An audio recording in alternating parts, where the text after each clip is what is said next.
Assalamualaikum warahmatullahi wabarakatuh. Waalaikumsalam warahmatullahi wabarakatuh. Selamat pagi, salam sejahtera bagi kita semua. Mohon maaf karena hari ini agak terlambat mungkin 5 atau 10 menit. Tadi saya coba masuk ke Zoom, ternyata belum bisa. Terus di WA Mbak Ike, beres ternyata. Oke, saudara, seperti informasi kemarin, nggih mboten kaget, nggih mboten napa-napa, saya harap semester 1 ini sudah punya judul tentang tesisnya, dan semester 2 sudah bisa pengajuan, termasuk sinten dosen pembimbing 1 dan 2 di Google, di Bitlinknya itu insya Allah sudah lengkap, jenengan nanti bisa mengajukan 3 proposal atau 3 judul beserta dengan jurnal pendukung, biar nanti tidak ada alasan lagi jenengan untuk ditolak sama dosen pembimbing 1 atau 2. Meskipun nanti di perjalanan jenengan nanti harus dipaksa untuk cepat selesai tesisnya. Karena semester 3 hari ini sudah ada beberapa, hampir separuh lebih sudah ujian tesis. Nanti semester 3 selesai, dan kemarin pimpinan ngomong lebih baik semester 3 aja sudah diselesaikan perkuliahannya dan tesisnya, artinya wis mari dan SKL bisa dikeluarkan. Meskipun nanti wisudanya ngikut serta dengan S1. Seperti itu. Terus untuk Pak kuliahnya Zoom nopo mboten? Kalau saya pribadi sukanya yang Meet, artinya wis model onlinean saja daripada yang enggak. Jadi kalau ada surat nanti ngomong diwajibkan untuk offline, ya kadang-kadang mawon. Kalau ada waktu nanti bisa offline. Insya Allah minggu depan ada seminar Bapak Ibu tentang PLSM. Insya Allah seminar itu 4 kali. Mengadakan seminar PLSM, di mana itu bukan hanya seminar mawon, juga pelatihan tentang PLSM. PLSM itu nopo? PLSM itu metode baru. Jadi kalau jenengan Bapak Ibu kenal dengan SPSS, hari ini itu lagi ketinggalan zaman. Yang terbaru itu pakai Stochastic Frontier Analysis sama PLS, Patternal Least-Square. Itu yang bisa dipakai Bapak Ibu. Untuk hal yang perlu dibahas Bapak Ibu adalah tentang bab 1 hari ini. Meskipun nanti ada bab 1, bab 2, bab 3, tetapi bab 1 itu menjadi fenomena yang menarik yang harus diteliti, karena bab 1 adalah bisa menggambarkan tentang bagaimana penelitian itu bisa dilanjutkan atau tidak. Nanti untuk PowerPoint-nya bisa saya kasihkan kepada Mbak Ike. Pertama dari bab 1 itu ada 5 kendala dalam bab 1 yang paling menonjol kalau kita melakukan penelitian, meskipun Pak judulnya itu nanti pripun, lihat aja artikel-artikel yang menggunakan PLSM. Kalau Unisla itu saya larikan nanti penelitiannya ke PLSM, ke bootstrapping dan lain sebagainya. Ikut aja nanti pelatihannya, ada insya Allah Bitlink, jenengan bisa datang. Kalau datang dimohon nanti bawa laptop, karena langsung install aplikasi, kita langsung terapan metodologinya. Untuk bab 1 ada 5 kendala ya teknis yang sering terjadi. Yang pertama adalah biasanya fenomena penelitiannya tidak jelas. Yang kedua tidak jelas mau meneliti apa, bingung artinya mau meneliti apa itu apa yang perlu diteliti. Terus tema, judul, masalah tidak sinkron. Judulnya tentang manajemen pemasaran, ternyata permasalahannya tentang MSDM-nya. Itu biasanya sering terjadi di dalam penelitian. Terus yang kedua, masalahnya adalah pertanyaan penelitian dan tujuan penelitian tidak sinkron. Artinya ada beberapa penelitian di mana penelitiannya dengan tujuan yang mau diteliti itu tidak sama atau tidak sinkron. Terus yang kelima yaitu pendahuluan, tidak ada permasalahan penelitian. Bapak Ibu, kemarin ada yang japri saya, Pak, seandainya saya kerja di sekolahan atau di instansi bagaimana dalam penelitian saya? Saya sarankan untuk penelitiannya, lokasi penelitian di tempat kerja Bapak Ibu. Jangan pergi dari situ, meskipun saya atau yang kedua jenengan ahli di bidang itu. Itu aja saran dari penelitian. Baru nanti dari situ digunakan metode PLSM. Kendala pertama adalah fenomena dalam penelitian itu tidak jelas. Nah, ketidakjelasan ini biasanya dapat disebabkan karena Anda tidak bisa menangkap peristiwa-peristiwa yang sering terjadi yang ada di sekitar kita, yang akan digunakan sebagai pengantar dari penelitian. Biasanya kita nggak tahu apa sih yang terbaru hari ini. Contoh hari ini krisis ekonomi tahun 2023 itu bisa digunakan untuk penelitian. Dampaknya apa terhadap tenaga kerja atau MSDM? Dampaknya apa terhadap perdagangan, UMKM dan lain sebagainya tahun 2023 besok. Nah, gitu itu bisa digunakan untuk penelitian. Terus tidak bisa membuat penelitian yang menarik. Biasanya penyebab penelitian nggak menarik itu kenapa? Adalah tidak bisa menentukan mana sih kasus yang hari ini lagi trending. Contoh hari ini lagi trending selain tadi kasus resesi ekonomi 2023, ada lagi hari ini itu pemecatan e-commerce. Contohnya kemarin itu Grab, Gojek, sama apa gitu. Itu terjadi pemecatan besar-besaran hari ini. Termasuk punyanya Pak Nadiem Makarim itu apa ya? Terus online pendidikan online itu mengajar apa ya? Pintar-pintar gitu loh, lupa saya namanya. Terus jadi fenomena di sekitar kita harus jelas. Artinya kalau jenengan, Pak, saya kepingin lihat fenomena hari ini UMKM. Contohnya saya kan ternyata belajarnya tentang UMKM. Di mana UMKM hari ini kemarin saya buat bekerja sama dengan Dinas Koperasi itu menentukan 71.123 UMKM yang ada di Lamongan. Itu tahun 2019. Hari ini ternyata saya melakukan penelitian, itu terjadi resesi, artinya terjadi penurunan 60%. Nah, karena satu dampak COVID kemarin. Yang kedua, hari ini ternyata banyak UKM atau industri yang ada di masyarakat itu tidak laku atau daya beli masyarakatnya kurang. Dan ini akan berlanjut terus sampai 2023, estimasi saya akan menjadi 30% UMKM yang ada di Lamongan. Itu adalah hasil penelitian dari data yang sudah ada, yang dikeluarkan oleh Dinas Koperasi dan UMKM kemarin. Contoh lagi, ada fenomena nasional yang terjadi. Bentar ya, Pak. Halo, lantai loro. Ada fenomena nasional yang terjadi. Contohnya apa? Kemarin kasus G20. Ternyata G20 hari ini itu bermasalah karena mereka tidak membahas ekonomi, tetapi membahas politik. Nah, apa dampaknya terhadap perkembangan ekonomi ke depan di Indonesia? Ada lagi kasus yang terbaru, contohnya nikel. Kita kalah di nikel. Kemarin di WTO ternyata kita tidak boleh atau kita dilarang untuk menahan nikel di Indonesia. Menunggu sampai smelter itu harus jadi dulu. Contohnya seperti itu. Artinya kita kalah di WTO tentang larangan itu, larangan mengekspor nikel ke luar negeri. Karena kita hampir 52% nikel kita adalah nikel dunia, artinya 52% itu nikel dari Indonesia semua. Nikel itu buat apa, Pak? Banyak lah, termasuk elektronik, termasuk karena dia kan tipenya penyimpan energi, penyimpan listrik.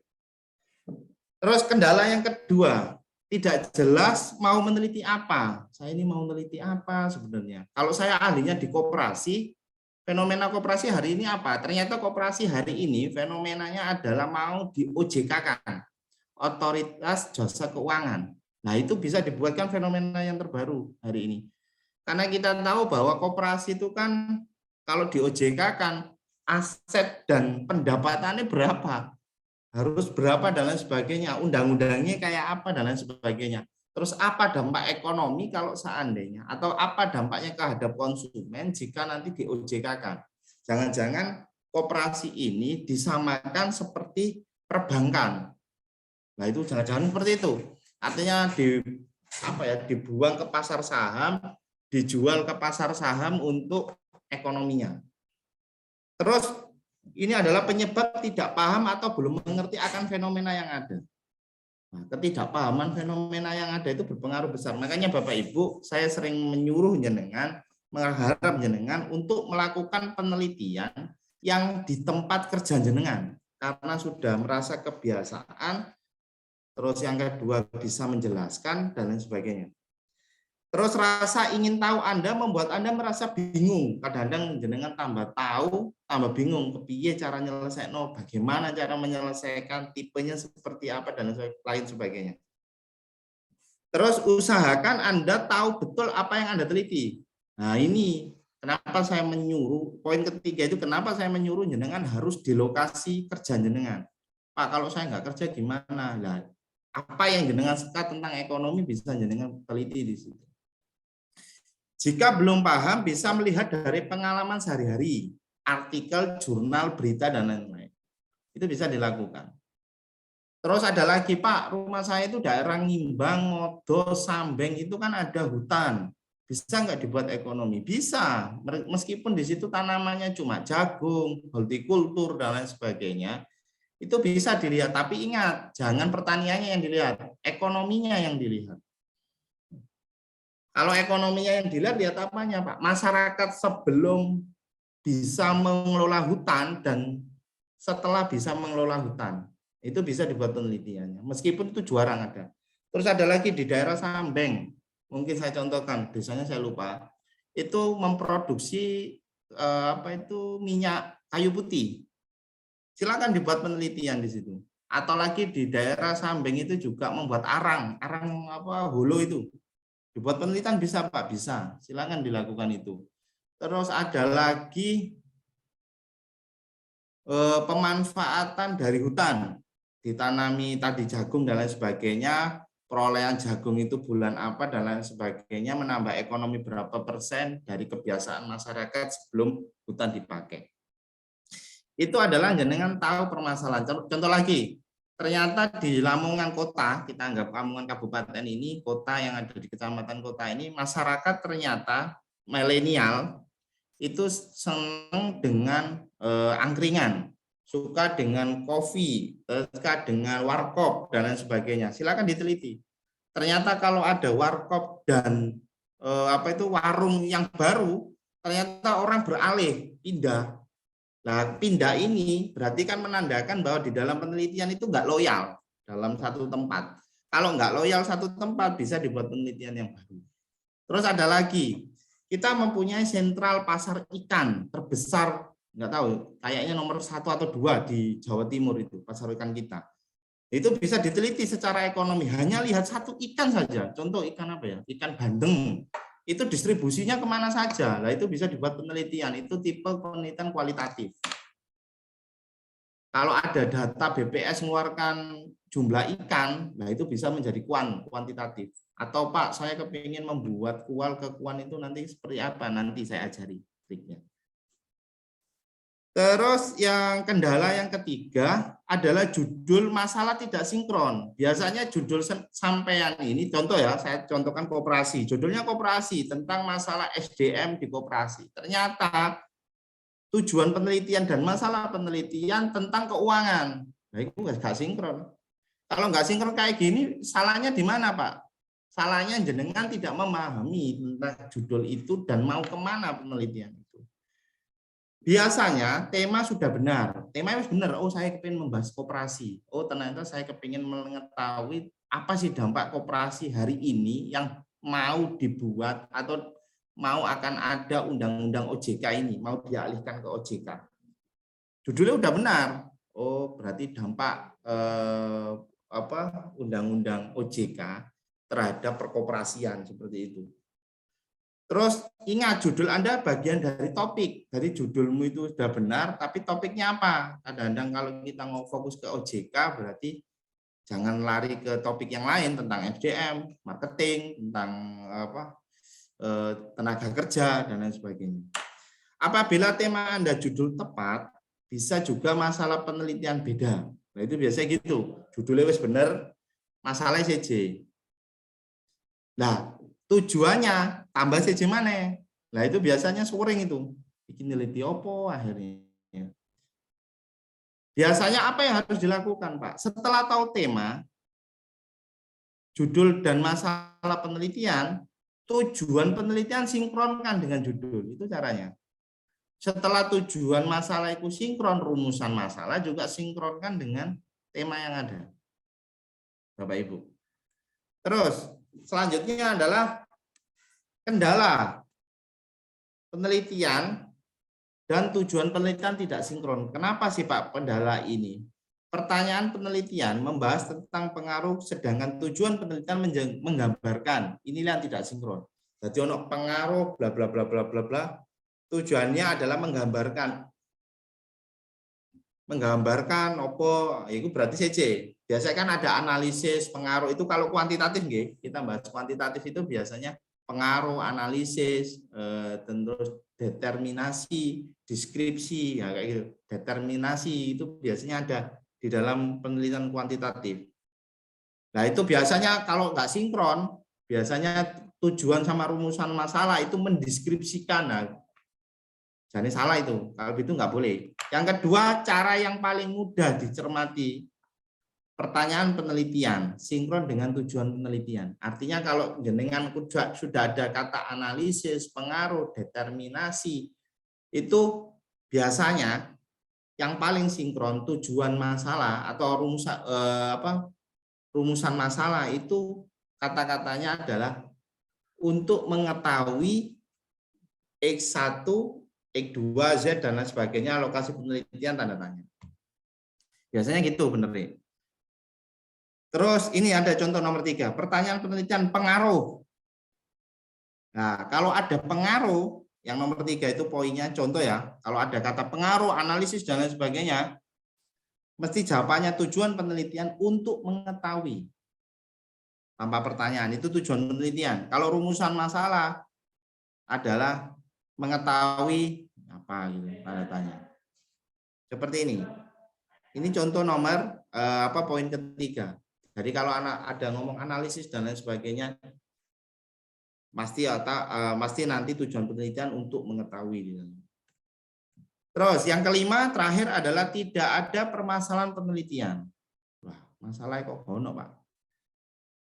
Dalam pendahuluan tidak ada permasalahan penelitian, yang ada hanya tema bahkan judul saja. Biasanya kendala-kendala yang terjadi itu gitu. Masalah itu ono langsung ke temanya atau judulnya saja di copy paste. Yang kedua adalah Anda menjelaskan fenomena penelitian dengan panjang lebar, tapi tidak semua fenomena bisa dijadikan masalah penelitian. Contoh, jenengan melakukan penelitian tentang OJK dan lain sebagainya, membahas tentang hukum, tetapi tujuan jenengan adalah ke ekonomi. Nah, artinya dari segi hukum nggak perlu dijadikan rumusan masalah nanti. Kenapa? Karena tujuan penelitian jenengan adalah tujuan penelitiannya ke ekonomi. Seperti itu. Poin ketiga, permasalahan yang ada harus mencari gap untuk dipecahkan. Gap itu apa, Pak? Gap itu masalah. Contoh, krisis 2023 itu disebabkan karena apa? Perang Ukraina. Satu, itu gap. Krisis 2023 itu disebabkan karena apa? Oh, ternyata pangan, kebutuhan pangan dunia. Oke, itu gap yang ketiga. Krisis 2023 itu disebabkan karena apa? Ternyata karena dominasi negara maju terhadap negara berkembang. Itu gap yang ketiga. Contohnya seperti itu gap. Jenengan tahu masalah yang ada. Tinggal nanti jenengan menjabarkan tentang gap yang ada. Pak, gap itu apa? Bisa ada yang ngomong gap, ada yang ngomong novelty, dan lain sebagainya di latar belakang. Gap akan menjadi pokok penelitian yang akan diturunkan lagi menjadi permasalahan penelitian. Biasa dari gap itu jenengan bisa menentukan mana yang harus diteliti, mana yang harus dikembangkan. Seperti itu. Jadi kalau jenengan melakukan penelitian harus sangat berhati-hati karena jenengan harus menyesuaikan dengan kemampuan jenengan di lokasi jenengan. Ini ada tips. Tipsnya tentu rasa ingin tahu Anda itu apa. Tentukan dulu. Kalau tim ingin melakukan penelitian itu, saya kepengen meneliti ini, Pak. Nah, tentukan dulu topiknya. Terus yang kedua, sesuai dengan keahlian Anda. Pokoknya neliti itu sesuaikan dengan selera jenengan. Tapi seleranya harus hari ini jenengan ke MM berarti harus ke manajemen. Kalau jenengan jurusan hukum ya harus ke hukum. Artinya jenengan menentukan keahlian di situ. Terus konsultasi dengan dosen atau rekan kuliah. Sering konsultasi. Kalau Pak saya nggak bisa, saya punya gini Pak, harus diapakan dan lain sebagainya. Itu sering konsultasi. Karena biasanya yang menarik di kampus ini contohnya untuk dosennya seandainya diajak konsultasi untuk masalah penelitian, kalau itu bagus dan dosennya cocok, biasanya jenengan langsung direkomendasi. Biasanya minta ke saya, terus saya minta atas nama contoh Pak Ufik. Pak Ufik itu kemarin koperasi kayaknya, tentang perkoperasian. Nah, contoh Pak Ufik tentang perkoperasian dan lain sebagainya itu jenengan konsultasi aja, monggo. Nanti bisa ke Pak Gofur, bisa ke saya dan lain sebagainya. Tentunya seperti itu. Terus yang ketiga, keempat, baca literatur. Literatur itu jurnal bisa terkini lah 1 atau 2. Biasanya nyontoh apa ya? Kalau saya itu nyebutannya ganti lokasi penelitian paling gampang. Cari aja 1 atau 2 jurnal yang jenengan cocok dan bisa ngerjakan seperti ini dengan lokasi penelitian yang jenengan punya. Terus Anda akan mendapatkan gap dari literatur. Artinya gini, gap itu bisa ditentukan kalau lewat berita sih fenomena hari ini sudah jelas kan soring. Dari jurnal pun itu biasanya lihatnya nggak perlu baca semuanya jurnal itu. Jurnal itu triknya hanya membaca abstrak sama membaca conclusion, kesimpulan. Itu aja, nggak usah dibaca semuanya. Biasanya di abstrak itu kelihatan latar belakang, metodologi sama hasil, itu abstrak. Kalau conclusion itu kesimpulan semuanya dari hasil yang ada, itu jurnal. Kalau di Unisla ini tidak harus dengan literasi internasional sebenarnya. Kita belum menuju ke situ. Kalau literasi internasional kan berbahasa Inggris dan lain sebagainya, nanti jenengan ada kendala tambah kesulitan. Lebih baik jurnal yang hari ini 5 tahun terakhir. Dianggap hari ini 2023 berarti 5 tahun 2018 terakhir. 18 19 berarti kalau jenengan tahun depan sudah ngajukan, maksudnya sudah mulai riset, berarti 2019 terakhir. Itu literatur yang boleh jenengan pakai. Nah, ini adalah data contoh yang kita kembangkan dari Unisla tentang wisata Desa Pataan, Kecamatan Samping Lamongan. Kemarin saya meneliti itu dari 185 jiwa usaha yang ada di situ. Saya agak iseng-iseng melihat terus tak infografkan, akhirnya ketemu 180 jiwa ini penduduk Pak. Ya, tapi penduduk yang berwirausaha, bukan penduduk per kakak. Kalau per kakak ribuan, kalau ini kan yang kerja gitu aja. Ternyata temuan saya itu ada yang koperasi, perbankan, kemitraan, tidak menerima pelayanan. Artinya dari 185 jiwa yang kerja atau berusaha di Desa Pataan itu, yang hutang koperasi itu cuma 8%, dari perbankan cuma 3%. Terus dari kemitraan itu artinya pihak ketiga itu sekitar 4%. Terus tidak menerima pembayaran itu 85%. Seperti itu. Terus hampir 100% dari 185 jiwa yang kerja di wirausaha itu tidak berbadan hukum. Artinya tidak berbadan hukum itu belum melaporkan, membuat CV, PT, dan membayar pajak lain.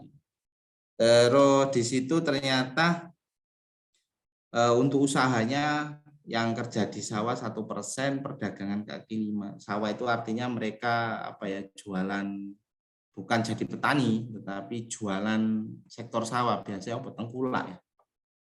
Terus pedagang kaki limanya 4%, terus bangunan campuran artinya rumah digunakan untuk jualan itu hampir 29%, bangunan khusus usaha itu 66%. Itu contohnya yang kemarin satu desa saja saya sensus. Data ini dari mana, Pak? Insya Allah ada kemarin itu KKN 2021. Kemarin mahasiswa KKN tak suruh untuk meneliti itu. Terus untuk kapan Pak beroperasinya? Ternyata ada di situ hampir 6% itu beroperasi 2007, 2009, 2012, 2019. Nah, ini adalah data infograf yang kita buat kemarin, artinya ada seperti itu. Bapak Ibu, mungkin ada pertanyaan dari Bapak Ibu, Pak, harus seperti apa dan lain sebagainya, karena insya Allah jenengan sudah tak wanti-wanti untuk segera membuat tesis. Insya Allah Googling ya, Google Bitlinknya sudah kan jenengan sedoyo kan? Sudah dapat Bitlinknya ya? Sudah diisi. Halo? Sudah dapat? Diisi? Belum diisi, Pak. Belum diisi. Belum diisi, Pak Afid. Segera, Pak. Kapan kira-kira dapat diisi? Hari ini sudah bisa menentukan. Kalau jenengan bingung menentukan judul, monggo nanti ada waktu jenengan bisa satu kelas atau satu kelompok datang hari Sabtu ke kampus, kita akan membahas judul jenengan. Saya siap nanti mendampingi. Nanti diisi bareng-bareng, Pak. Waduh, pripun dan lain sebagainya untuk judul. Saya diterima atau mboten. Nah, nanti diserahkan aja. Biasanya setelah judul ini tuh saya share ke dosen pembimbing 1. Kalau dosen pembimbing 1 bersedia ngajar, maksudnya bersedia dengan judul ini, biasanya langsung saya plot. Karena bukan saya yang berhak untuk menentukan siapa yang menguji, siapa yang membimbing sampean. Dari jenengan nanti, dari judul yang ada, itu saya share ke dosen pembimbing 1. Dosen pembimbing 1-nya niku sinten, Pak? Dosen pembimbing 1 di mata kuliah ini adalah Pak Ghafur, Bu Nurul, saya Pak Rizal. Itu dosen pembimbing 1-nya. Mohon nanti jenengan bisa mengkomunikasikan dengan saya dulu, Pak. Saya komunikasi dengan jenengan dulu, bisa nggak untuk dosen pembimbing 1-nya? Monggo. Pak, saya nanti belajar PLSM, boleh nggak? Silakan. Karena kalau jenengan kepengen tanya-tanya, yo monggo. Bisa saja saya nanti jelaskan tentang penelitiannya. Pak, kalau saya minta jenengan dari dosen pembimbing pripun? Saya nggak berharap, soalnya biasanya saya mintanya itu pembimbing penguji saja daripada bimbing kalau saya pribadi. Oke, Bapak Ibu, ada pertanyaan untuk perkuliahan hari ini? Insya Allah nanti materi saya share ke Mbak Ike supaya nanti jenengan bisa mempelajari itu, dan saya harap nanti di Bitlinknya jenengan bisa ngisi, segera mengisi. Pak, besok sewaktu-waktu bisa berubah judulnya. Boleh, judul bisa berubah, tetapi yang rubah bukan saya lagi. Biasanya sudah saya plot untuk dosen pembimbing 1-2, jenengan langsung minta ubah ke beliaunya saja. Seperti itu. Oke, Bapak Ibu, ada pertanyaan? Monggo. Cukup, Pak. Cukup. Oke, kalau sudah, terima kasih Bapak Ibu untuk perkuliahan hari ini. Saya mohon maaf. Saya tutup. Wassalamualaikum warahmatullahi wabarakatuh. Wassalamualaikum.